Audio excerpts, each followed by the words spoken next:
Sa bulan puso ko ay lagi nasugatan. Siniseryoso ko bakit ako iniiwanan. Kaya ngayon nagising na ako sa katotohanan. Nalolokohin lang kami ng mga kababaihan. Kaya ngayon napagpasyahan na bakla aking iibigin at ipapadama ko ang himig ng aking damdamin sa kanya. Oo nga, at hindi sa isang babae. Dahil ang puso ko ay kanilang sinabotahe. Para bang ako'y isang laruan na kanilang dinapapapak. Pagkatapos pagsawaan kanilang tatalikuran. It's so unfair, kaya bakla na lang ang iibigin. Kaya ngayon pakinggan nyo, para sa'yo itong awitin. Mga tambay lang kami, sawa sa babae. May mga babaeng manluloko, piniperahan lang kami.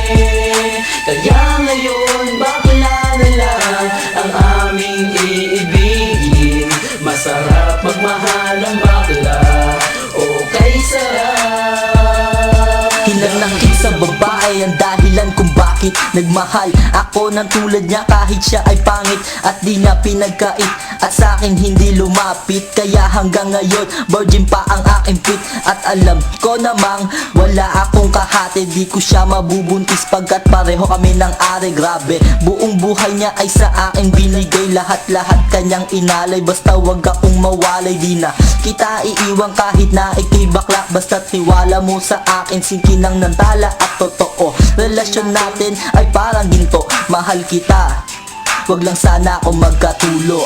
Mga tambay lang kami, sawa sa babae. May mga babaeng manluloko, piniperahan lang kami. Kaya ngayon bakla na lang ang aming iibigin.